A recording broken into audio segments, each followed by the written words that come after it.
तो हम लोग आज पाइथन प्रोग्रामिंग का इंट्रोडक्शन क्लास कर रहे हैं, जिसमें सबसे पहला टॉपिक ये है कि पाइथन प्रोग्रामिंग है क्या। तो पाइथन एक versatile high level programming language है और सबसे इजी बात है कि इसकी रीडेबिलिटी, सिंप्लिसिटी और ब्रॉड एप्लीकेबिलिटी के लिए ये सबसे ज़्यादा इस्तेमाल की जाती है। की फीचर इसके है कि simple and easy to learn है, मतलब इससे इजी कोई प्रोग्रामिंग लैंग्वेज अभी है नहीं जो आप जिसमें प्रोग्राम बना सकें। ये इंटरप्रेटेड लैंग्वेज है कि जैसे कोड यहाँ पे लाइन बाय लाइन एग्जीक्यूट होता है, तो इससे जो है डिबग करने में काफ़ी आसानी होती है। कुछ भी एरर होता है, कुछ भी इशू होता है, तो हमें पता चलता है कि कौन सी लाइन पे इशू है और वहीं पे हम उसे चेंज कर सकते हैं। डायनेमिकली टाइप्ड है, जैसे कि हमको कोई डिक्लेयर नहीं बताना, हमें कोई वेरिएबल डिक्लेयर नहीं करना, सब कुछ रन टाइम पे होता है। और इसमें सबसे इम्पोर्टेंट बात, एक काफ़ी बड़ी लाइब्रेरी है और इसके फ्रेमवर्क हैं जिसमें आप web development, data analysis, machine learning और बहुत कुछ बना सकते हैं। तो ये हमारा एक सिंपल सा डायग्राम है जिसमें आपको दिख रहा है कि एप्लीकेशंस ऑफ पाइथन क्या है। अगर आप पाइथन सीख लेते हैं तो आप वेब डेवलपमेंट कर सकते हैं, data science and machine learning में जा सकते हैं जो हम लोग का गोल है। ऑटोमेशन में बहुत काम आएगा, कुछ भी ऑटोमेशन करना, जैसे फॉर एग्जांपल ईमेल ऑटोमेशन हो गया, या फिर हम चाहते हैं कि हर रोज़ हमारे सोशल मीडिया पे कोई पोस्ट हो जाए, तो वो हम पाइथन से ऑटोमेट कर सकते हैं। नेटवर्किंग हम कर सकते हैं इसके थ्रू, गेम डेवलपमेंट कर सकते हैं, और इस टाइप के बहुत सारी इसकी एप्लीकेशंस हैं। तो ये सारी इसके एप्लीकेशन है, इस वजह से ये बहुत यूज़फुल है। क्रॉस प्लेटफॉर्म है, यानी आपके पास चाहे लिनक्स ऑपरेटिंग सिस्टम हो या मैक ओएस हो या विंडोज़ हो, सब पे ये चलेगा आराम से।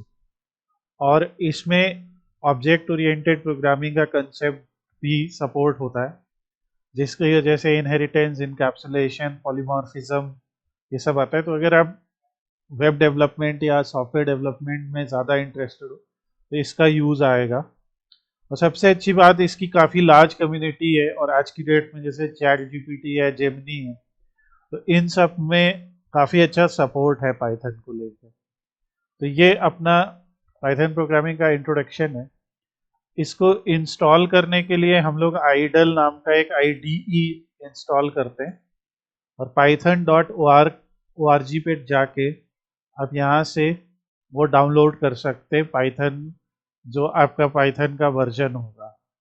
और डाउनलोड करने के बाद आप यहाँ से जब इसे इंस्टॉल कर लेंगे तो हमारे सिस्टम में ये आइडल नाम का आईडी आ जाएगा।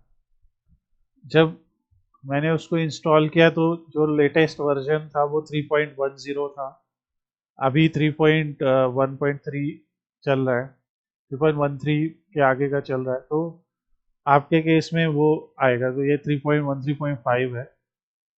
तो ये चीज़ याद रखिए, जब हम आइडल को ओपन करते हैं तो ये इस तरीके से ओपन होता है।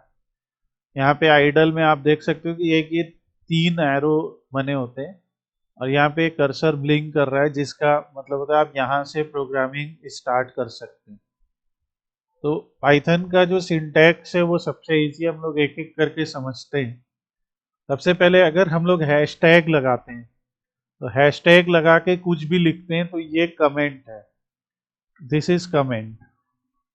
कमेंट का मतलब ये होता है कि प्रोग्रामिंग में ये कमेंट एग्जीक्यूट नहीं होगा। ये सिर्फ होता है कि अगर हमें प्रोग्रामिंग करते वक्त लिखना होता है कि हम क्या स्टेप कर रहे हैं, यहाँ पे हमने क्या अचीव करने की कोशिश की है, तो वो हम यहाँ पे लिखते हैं। नेक्स्ट, यहाँ पे जैसे हमने बात की कि किसी भी वेरिएबल को डिक्लेयर करने के लिए ये बताने की ज़रूरत नहीं होती है कि उस वेरिएबल का डेटा टाइप क्या है। जैसे अदर प्रोग्रामिंग लैंग्वेजेस में क्या होता है, आप ऐसे लिखते हो, जैसे where x is equal to 6। कई प्रोग्रामिंग लैंग्वेज में इस तरह से लिखा जाता है, या कहीं कहीं ऐसे लिखा जाता है कि int x is equal to 6, जिससे आप ये डिफाइन करते हो कि ये जो x है वो क्या है, इंटीजर है कि स्ट्रिंग है या क्या है। तो मैं फॉन्ट साइज थोड़ा सा बढ़ा लेता हूँ ताकि आपको आसानी से दिखे। तो इस टाइप से ये दिखता है, लेकिन पाइथन में ये सब करने की ज़रूरत नहीं है। अगर मुझे कोई वेरिएबल में कोई वैल्यू स्टोर करनी है तो मैं यहाँ से लिख दूंगा x इज इक्वल टू 6, मैं यहाँ पे लिख दूंगा y इज इक्वल टू 5। और अगर मुझे प्रिंट करना है कि इन दोनों का सम क्या होगा तो मैं लिख दूंगा x प्लस वाई, या लिख दूंगा प्रिंट x प्लस वाई। तो ये जो प्रिंट फंक्शन है, ये प्रिंट फंक्शन यूज होगा कोई भी वैल्यू को प्रिंट करने के लिए। तो इस पूरे एक्सप्रेशन का जो भी फाइनल रिजल्ट होगा ये प्रिंट कर देगा और आंसर 11 आ जाएगा। कौन सा वेरिएबल? हाँ, डेटा टाइप का कोई ज़रूरत नहीं है, वो अपने आप समझ लेगा। दूसरा, जैसे ये जो प्रिंट फंक्शन है, तो अगर हमको जैसे प्रिंट करना है कोई भी चीज़, जैसे मान लो मुझे कोई 5 चीज़ें प्रिंट करनी है, मुझे मान लो प्रिंट करना है 4, मुझे प्रिंट करना है हेलो, मुझे प्रिंट करना है ट्रू, अभी मैं बताऊंगा ये सब क्या है। मुझे प्रिंट करना है फॉल्स, या मुझे प्रिंट करना है 56.78। तो ये सारी चीज़ें, या प्रिंट करना है 5 + 6 J। तो ये सारी चीज़ें जो मैंने यहाँ पे लिखी, मैंने कॉमा सेपरेटेड लिखी है, और जब मैं एंटर दबाऊंगा तो नेक्स्ट लाइन में ये सारी चीज़ें प्रिंट हो जाएंगी। ठीक है, ये जो यहाँ पे 3 एरो दिख रहे हैं और जिस एडिटर में हैं हम, तो ये पाइथन का शेल है। अगर आप यहाँ पे ऊपर देखेंगे तो यहाँ पे लिखा हुआ है आइडल शेल 3.1, जो भी हमारा वर्जन है, तो ये शेल है। अगर आप यहाँ पे एक, यहाँ फाइल में क्लिक करके आप न्यू फाइल पे क्लिक करते हैं तो यहाँ पे एक और एडिटर आपका ओपन होता है, और इस एडिटर में कहीं पे भी ऐसा 3 एरो नहीं बना है, ये एकदम प्लेन है। तो यहाँ पे क्या हो रहा है, डिफरेंस क्या है, यहाँ पे हम जो भी लिख रहे हैं, जैसे हमने लिखा है कि name is equal to Mohan, age is equal to 45, और मैंने कह दिया प्रिंट नेम, प्रिंट एज। तो बेसिकली यहाँ पे क्या है कि हम पूरा प्रोग्राम पहले लिखते हैं और फिर उसे रन करते हैं। रन करने के लिए हमें इस प्रोग्राम को सेव करना पड़ता है। तो ये वाला जो वर्जन आपके साइड में ओपन है, ये आइडल का एडिटर है, और ये जो ओपन है ये आइडल का शेल है। ओके, ये दोनों में डिफरेंस है, ये एडिटर है इधर और ये शेल है। शेल में आपको ऐसे 3 एरो दिखाई देगा। एडिटर के केस में क्या है कि हम जो भी चीज़ कर रहे हैं उसे पहले हमें सेव करना पड़ेगा। सो जैसे हमने फाइल में सेव एज किया, और सेव एज मान लीजिए हम इसको कर रहे हैं कि पाइथन 26 जुलाई 25, ऐसा हम डेट के नाम से सेव कर ले रहे हैं। तो जब हम किसी भी पाइथन फाइल को सेव करते हैं तो उसका जो एक्सटेंशन होता है वो .py होता है, py। ठीक है, ये याद रखिएगा। तो ये सब उसका एक्सटेंशन है। तो ये यहाँ पे सेव हो गई फाइल, अभी दिख रहा है कि ये सी ड्राइव में यहाँ पे सेव हो गई। अब अगर आप इसे रन करेंगे, रन मॉड्यूल, तो देखिए जो 2 चीज़ें हमने प्रिंट कराई थी वो यहाँ प्रिंट हो गई। हमने पहले कहा था कि नेम मोहन है, एज 45 है, प्रिंट कर दीजिए नेम, प्रिंट कर दीजिए एज। तो इस तरीके से आप देखेंगे यहाँ पे ये सेव हो गया। तो ये एक इम्पॉर्टेंट चीज़ है, और इस पर्टिकुलर चीज़ को हम लोग को याद रखना है। तो ये एडिटर है, एडिटर को हम लोग आगे पढ़ेंगे। ये शेल है। डिफरेंस क्या है, शेल में जो भी चीज़ हम लिखते हैं, जैसे हमने कहा एक्स बरा, मान लो कोई और वेरिएबल ले लेते हैं, ए इक्वल टू 56, तो शेल में हम जो भी लिखते हैं और एंटर करते हैं तो वो तुरंत एग्जीक्यूट हो जाता है। और एडिटर के केस में क्या होता है, हम लोग लिख के एंटर करते हैं तो वो एग्जीक्यूट नहीं होता है। लिख के जब हम एंटर करते हैं तो वो नया लाइन दे देता है। यहाँ पे हम पूरे प्रोग्राम को लिखते हैं, फिर उसे as a py file save करते हैं, फिर उस प्रोग्राम को रन करते हैं और तब जो है वो प्रोग्राम एग्जीक्यूट होके रिजल्ट दिखाता है। यहाँ पे शेल हम लोग ज़्यादातर टेस्टिंग के लिए और मतलब अपने प्रोग्राम को चला के देखने के लिए ज़्यादा यूज़ करते हैं। तो ये है, तो ये हमारा पाइथन का सिंपल सा सिंटैक्स है और वो सिंटैक्स अभी हम लोगों ने यहाँ पे देखा। सो इसमें जैसे प्रिंट हेलो वर्ल्ड हमने लिखा तो ये क्या कर देगा कि कंसोल के ऊपर हेलो वर्ल्ड प्रिंट कर देगा। अब यहाँ पे हम लोग एक चीज और देखते हैं कि अगर मान, अब हम लोग पहले एक चीज समझते हैं कि data types in Python, Python में कौन कौन से डेटा टाइप्स होते हैं। तो जो पाइथन के डेटा टाइप्स होते हैं उसमें सबसे पहला जो डेटा टाइप होता है वो होता है स्ट्रिंग।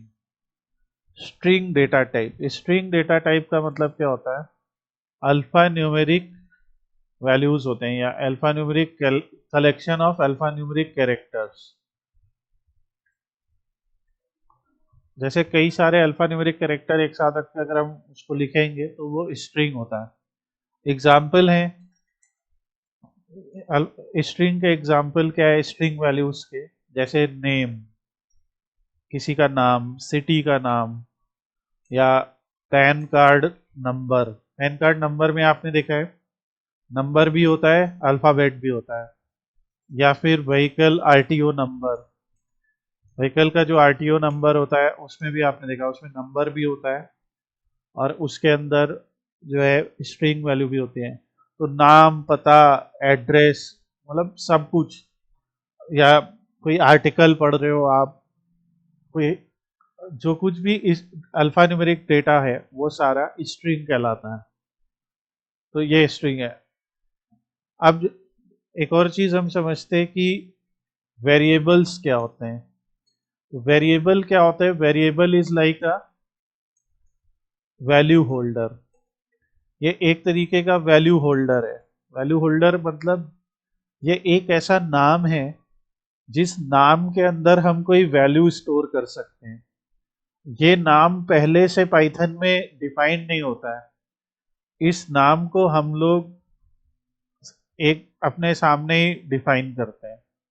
सो इस टाइप से है ये। तो variable is like a value holder. For example अगर हमने लिखा name is equal to Mohan, अगर हमने ये लिखा तो यहाँ पे हम कह रहे हैं कि we are assigning a value या we are assigning a string value Mohan in a variable called name.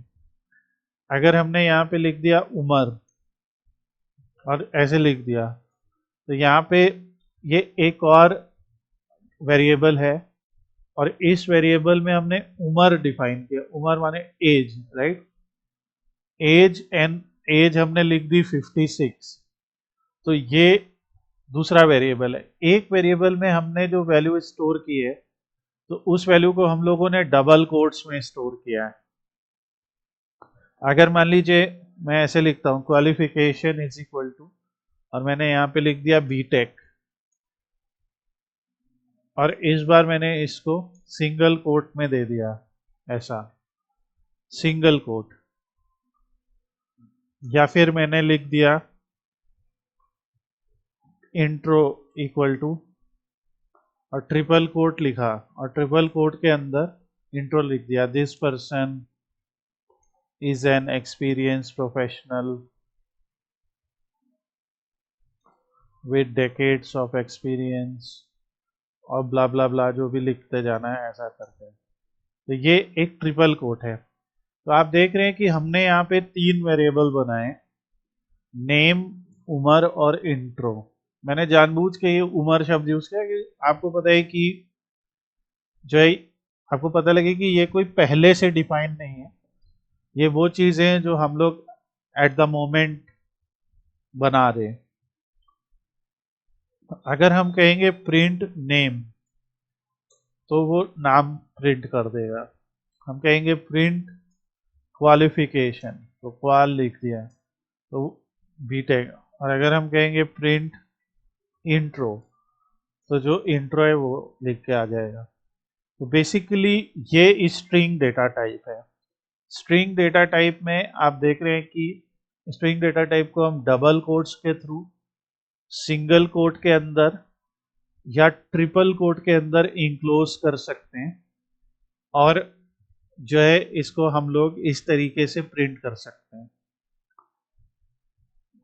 Triple quote के अंदर तब हम इंक्लोज करते हैं जब हमें मल्टीपल लाइन ऑफ स्ट्रिंग को लिखना हो, जैसे कोई आर्टिकल है या किसी सॉन्ग की लिरिक्स है, कुछ भी ऐसी चीज जो मल्टीपल लाइंस में होगी, अगर आपको उसको एक वेरिएबल में स्टोर करना है ताकि आप बार बार उसे इस्तेमाल कर सकें, तो उस केस में आप लोग यहाँ पे ट्रिपल कोट्स का इस्तेमाल करेंगे। अगर आपको कोई भी ऐसी चीज है जो सिंगल वैल्यू है, जैसे मतलब एक ही लाइन में देनी है, तो आप डबल कोट या सिंगल कोट का इस्तेमाल कर सकते हैं। ना जैसे अभी तुम क्वेश्चन पूछ रहे हो कि कभी सिंगल कोट लगा रहे कभी डबल। मान लीजिए हमको एक स्टेटमेंट प्रिंट करना है, स्टेटमेंट का नाम है या स्टेटमेंट है John Keats said a thing of beauty is a joy for ever, ऐसा करके कुछ हमने मान लो लिखा। ये किसी का कथन है या स्टेटमेंट है। तो आपको पता है कि जो किसी का स्टेटमेंट होता है, तो उस स्टेटमेंट में या डायरेक्ट स्पीच होती है, तो उसमें एक इस टाइप का डबल कोट्स का इस्तेमाल होता है, राइट। तो ये डबल कोट्स का जो इस्तेमाल होएगा, यानी हमारी ये पूरी स्ट्रिंग हमें प्रिंट करनी है। तो अगर हमने ऐसा कहा है कि कोट इक्वल टू, तो जब हमने कोट इक्वल टू लिखा और डबल कोट्स में इस कोट को लिख दिया, तो आप यहाँ पे देख रहे हो कि एक एरर आ रहा है। मैं इसको जूम भी करता हूँ। आप देख रहे हो कि एरर मीन्स, अभी हम जैसे समझते हैं कि जो हमारा आईडीई है वो यूजुअली क्या करता है कि पूरी स्ट्रिंग जो वैल्यू होती है, उस पूरी स्ट्रिंग वैल्यू को ग्रीन कलर से दिखाता है। मगर यहाँ पे देखो क्या हुआ, यहाँ डबल कोट चालू हुआ, और क्योंकि उस स्ट्रिंग के अंदर खुद भी एक डबल कोट था, तो ये खुद भी एक डबल कोट था, इस वजह से ये यहीं पे आके बंद हो गया और आगे ये जा ही नहीं रहा। क्योंकि इसको क्या दिख रहा है ना कि डबल कोट से आपने शुरू किया, और जहां उसको एक और क्लोजिंग डबल कोट मिला, वहीं उसने सोचा स्ट्रिंग बंद हो गई, तो इसके आगे वो जा ही नहीं रहा। तो इस वजह से क्या होएगा कि ये गलत हो जाएगा, ये एरर दे देगा, सिंटैक्स एरर।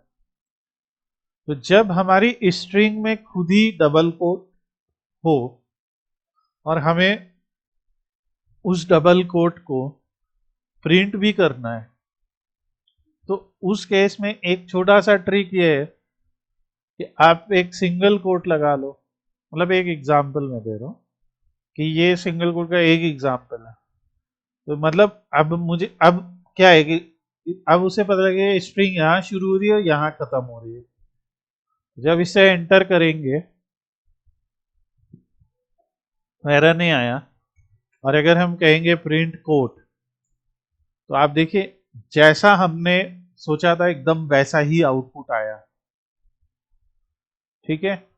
तो कई बार अगर स्ट्रिंग के अंदर डबल कोट दिया हो, तो हम लोग उसे स्ट्रिंग में ऐसा कर सकते हैं।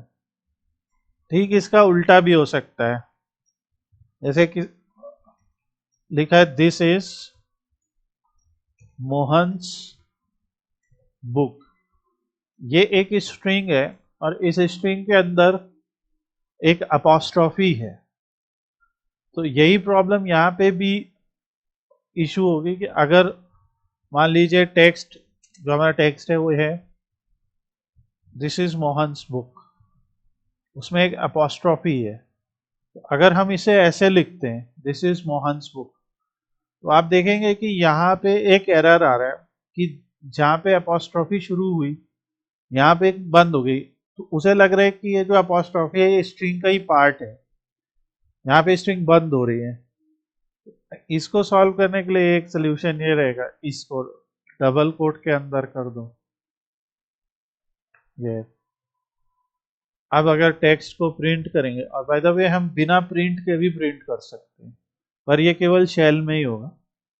तो ये हमारा टेक्स्ट आया, दिस इज मोहन्स बुक। तो अगर हमारी स्ट्रिंग के अंदर डबल कोट है तो हम लोग उसे सिंगल कोट के अंदर स्टोर कर सकते हैं। अगर हमारे स्ट्रिंग के अंदर सिंगल कोट है तो हम लोग उसे डबल के अंदर स्टोर कर सकते हैं। और अगर हमारी स्ट्रिंग कई लाइन की है, जैसे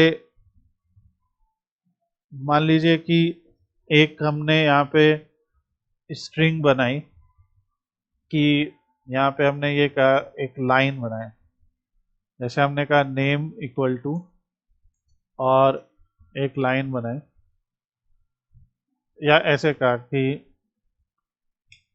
मैसेज इक्वल टू, तो मैसेज वेरिएबल के अंदर एक मैसेज लिखते हैं, हेलो दिस इज मोहन,